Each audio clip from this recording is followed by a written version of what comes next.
membahas tentang ikhlas. Kalau kita lihat di Al-Quran, Ibu buka surat Al-Ikhlas. Apa ayat pertamanya, Bu? Qul huwallahu ahad. Ayat kedua, Allahus samad. Ayat ketiga, lam yalid wa lam yulad. Ayat keempat, wa lam yakul lahu kufuwan ahad. Gitu ya. Ada kata ikhlasnya enggak? Kalau surat An-Nas, qul a'udzu birabbin nas, ada nasnya. Al-Falaq, qul a'udzu birabbil falaq, ada bacaan alaqnya. Al-'asr, wal 'asr, ada bacaannya. Nah, sekarang di surat Al-Ikhlas enggak ada bacaan ikhlasnya. Jadi itulah arti ikhlas. Ikhlas itu kuncinya 5. Yang pertama, tidak ingin diketahui. Tidak ingin berarti kita yang nggak mau, ya, tidak ingin diketahui. Yang kedua, tidak ingin dipuji. Pertama tadi nggak mau siapapun tahu, nggak mau siapapun berkomentar, karena tidak pengen dipuji, tidak ingin diketahui, tidak ingin dipuji, lalu tidak takut dicaci. Tidak ingin diketahui, tidak ingin dipuji, tidak takut dicaci. Dengan kata lain, tidak terbang ketika disanjung, tidak tumbang ketika dicela. Ya. Yang keempatnya, tidak berharap balasan. Dari 4 poin ini, satu yang paling utama adalah, ini sebenarnya poin pertama, tapi ini rangkuman dari 4 ini. Dari tidak ingin dipuji, tidak ingin ada orang yang tahu, nggak ingin ada orang yang berkomentar, nggak ingin ada balasan. Hanya Allah tujuannya. Nah,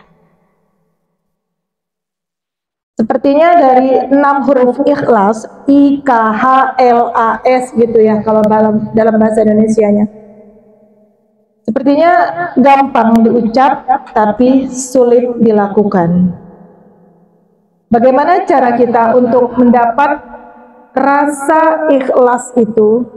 Bagaimana nih menerapkan yang 5 ini? Mungkin zaman dulu ya, yang belum ada alat komunikasi sehebat sekarang seperti handphone, jauh lebih mudah orang melakukan sesuatu dengan ikhlas. Kita harus akui bahwa ini adalah penghalang kita berbuat ikhlas. Hari Kamis lalu saya ngaji di Asy-Syafi'iyah ya Teh ya. Kamis lalu saya sangat terkesan dengan ada satu tausiah.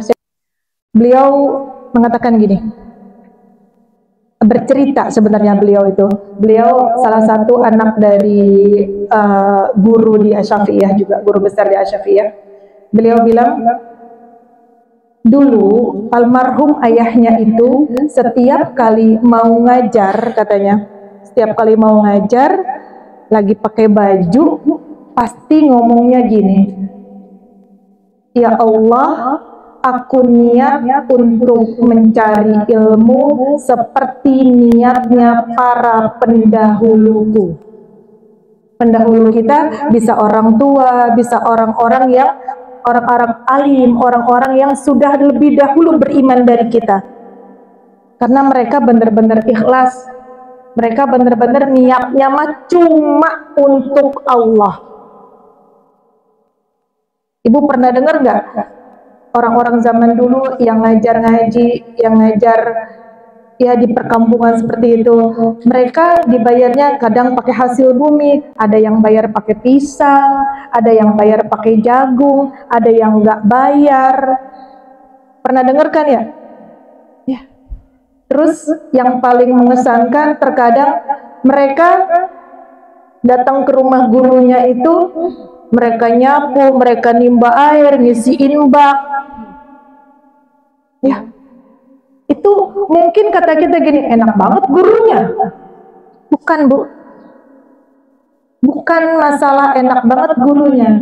Itu mungkin mereka berniat untuk mencari keberkahannya. Karena membersihkan rumah gurunya, mereka ngisi air di tempayan gurunya, dia menimba, ngisiin semuanya. Pikirannya, air yang mereka isi akan digunakan oleh gurunya untuk berwudu, untuk memasak. Dia tahu orang yang memakai air itu adalah orang yang mempunyai ilmu agama yang baik. Dari situlah datang keberkahannya. Jadi saya sangat terkesan dengan kalimat beliau yang mengatakan bahwa setiap kali beliau akan mengajar atau beliau akan sekolah, beliau akan menuntut ilmu, beliau selalu niatnya gitu, ya Allah tanamkanlah dalam hatiku hanya berniat untuk mencari keridhaan-Mu seperti orang-orang terdahulu. Nah, sekarang dengan adanya benda ini, Bu, ya, sama-sama kita bermuhasabah, sama-sama kita belajar dari pengalaman. Benda ini sangat bermanfaat kalau kita manfaatkan untuk yang benar. Banyak banget saya dapat ilmu dari sini, banyak banget ya, mungkin ibu-ibu yang punya keterampilan karena ini, lihat di YouTube, lihat di Google, jadi bisa melakukan sesuatu yang menghasilkan uang, jadi bisa menghasilkan karya seni yang bagus, alhamdulillah. Tapi ingat, dengan benda ini juga apa yang kita lakukan menjadi sia-sia.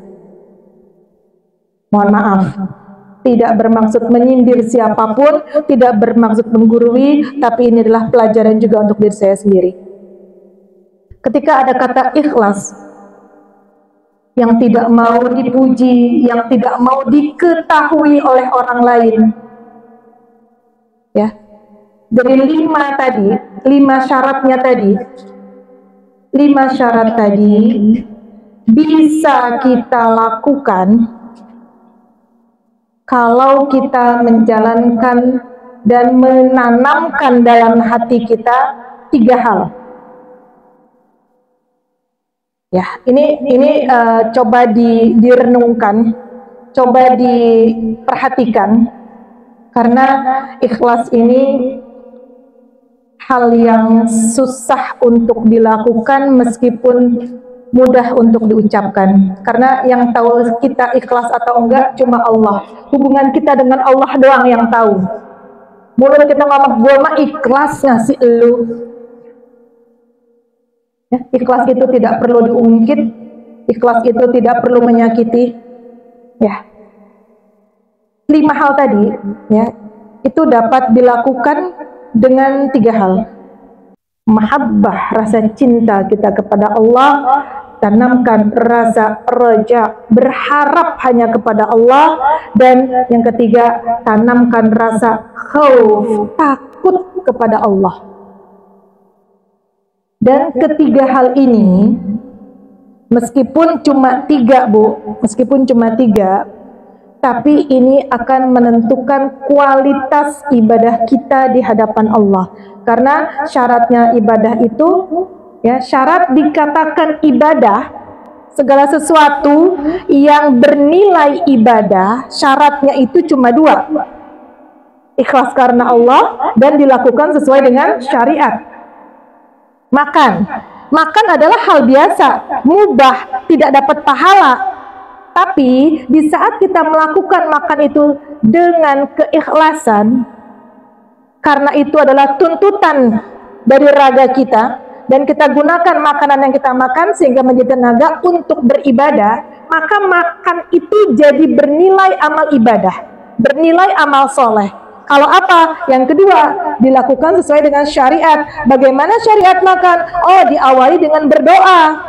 Nah, jadi makan yang tadinya adalah bersifat mubah, tidak mendapatkan pahala, tapi setelah makan itu sudah kita lakukan dengan penuh keikhlasan dan sesuai dengan syariat, maka makan itu menjadi bernilai amal soleh yang mendapatkan pahala.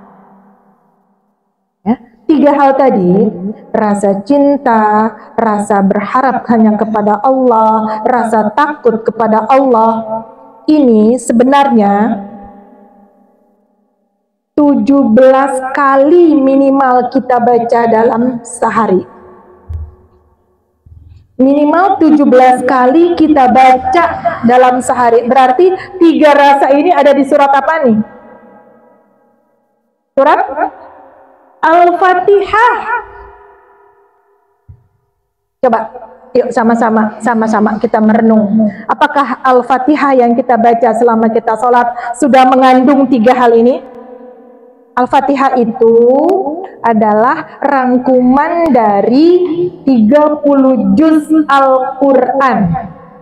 Dari rangkuman sampai dengan 7 ayat, dirangkum lagi dalam 1 ayat. Bismillahirrahmanirrahim. Kalau kita bahas Bismillah itu luar biasa, panjang waktunya.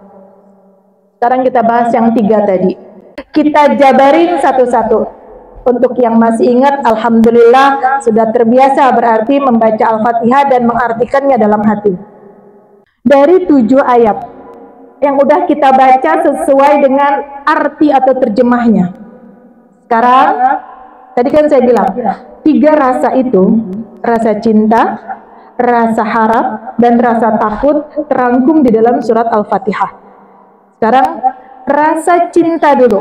Rasa cinta terdapat dalam surat Al-Fatihah ayat keberapa kira-kira, Bu? Kita bahas sedikit aja. Rasa cinta. Kalau orang cinta, yang pertama biasanya orang itu selalu menyebut-nyebut nama orang yang dicintainya. Kalau orang cinta biasanya selalu memuji-muji orang yang dicintainya. Kalau orang cinta biasanya gak mau orang yang dicintainya dihina oleh orang lain. Gitu ya? Berarti yang tadi jawabnya ayat ke, bukan, untuk yang rasa cinta tadi ayat keberapa, Bu? 4 ya? Ayat berapa? 3 tadi ya? Bismillahirrahmanirrahim. Alhamdulillahirrabbilalamin. Ar-Rahmanirrahim. Kalau Ar-Rahmanirrahim, yang maha pemurah lagi maha penyayang, itu bukan menunjukkan rasa cinta. Yang menunjukkan rasa cinta kita kepada Allah, Alhamdulillahirrabbilalamin. Segala puji ya Allah cuma untuk Engkau ya Allah. Maafin aku ya Allah, aku selama ini suka berbuat riya, aku selama ini pengen dipuji ya Allah. Banyak banget ibadah-ibadahku yang bernilai tidak ikhlas kehadapanmu. Tuh, jadi kalau kita lagi baca Alhamdulillahirrabbilalamin, ayo deh fokuskan hati kita untuk menyatakan bahwa cintanya kita kepada Allah, bahwa cuma Allah yang wajib untuk dipuji. Aku mah siapa tuh? Who am I? Siapa sih kita nih? Tapi seringkali kita melakukan sesuatu hanya untuk mendapatkan pujian dari orang lain atau komentar dari orang lain.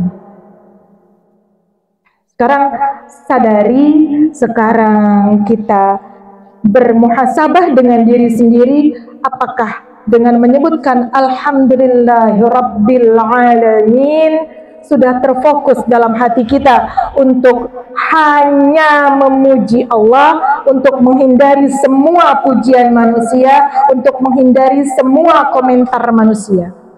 Komentar orang yang memuji kita, komentar orang yang mengagung-agungkan kita, yang membuat kita menjadi menduakan Allah. Menduakan Allah bukan berarti kita menyembah selain Allah, bukan. Ria adalah lawan kata dari ikhlas. Ria yang paling rendah tingkatannya, ria yang paling rendah tingkatannya itu sudah termasuk syirik. Syirik itu adalah menduakan Allah.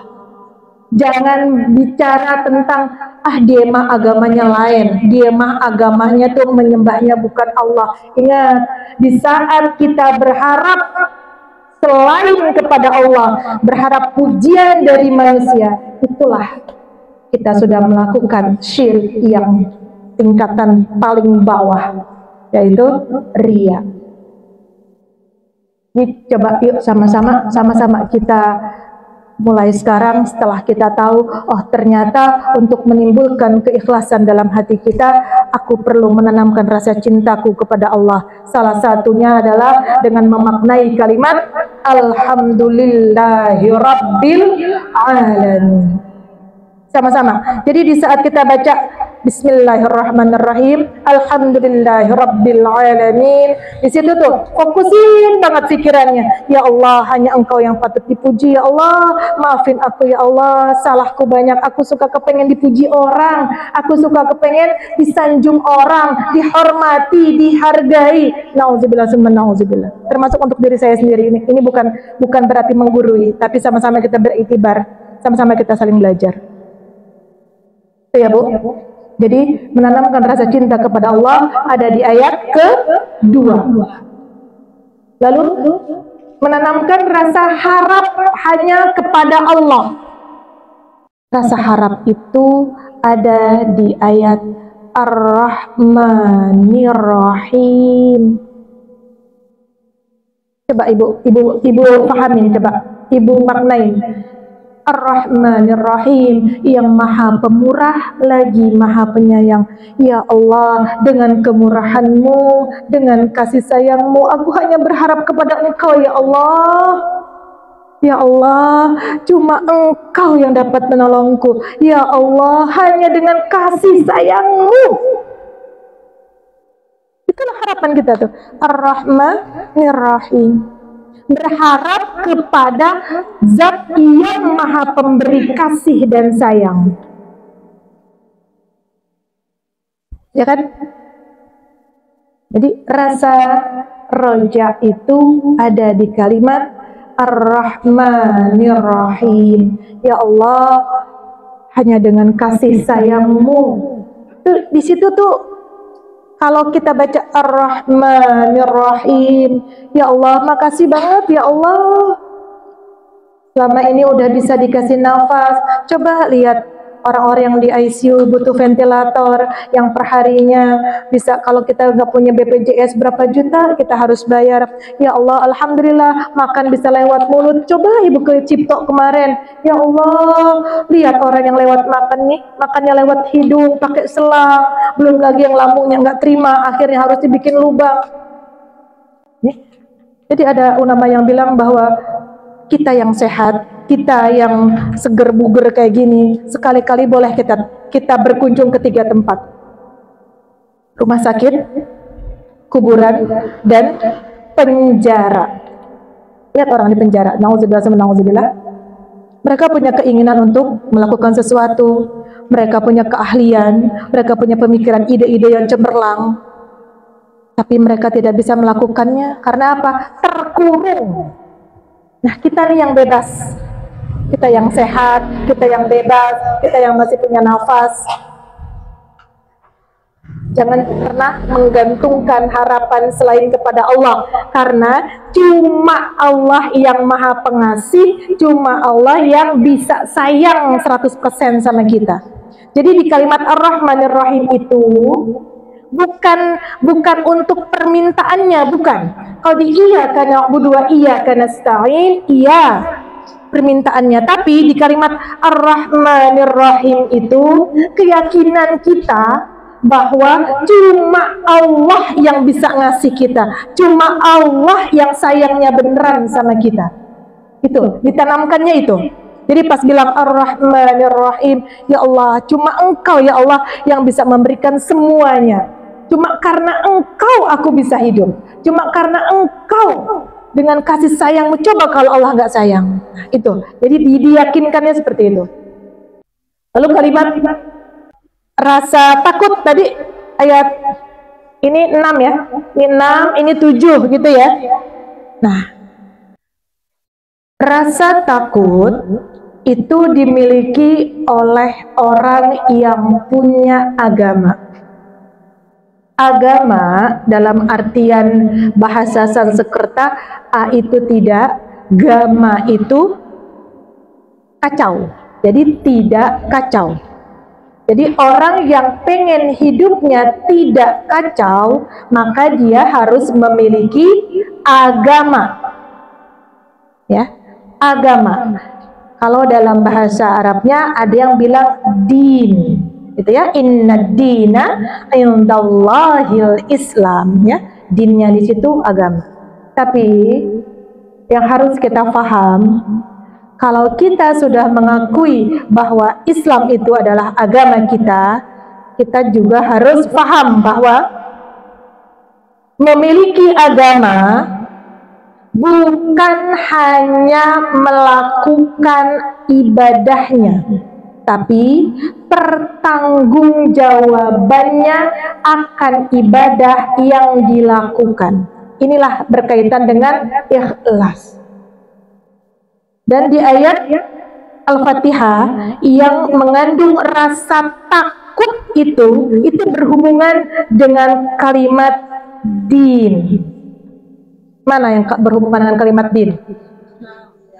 Maliki yaumiddin. Nih gini Bu, waktu kita mengucapkan Maliki yaumiddin, bayangin kalau di situ sewaktu-waktu Allah memanggil kita untuk selama-lamanya. Karena apa?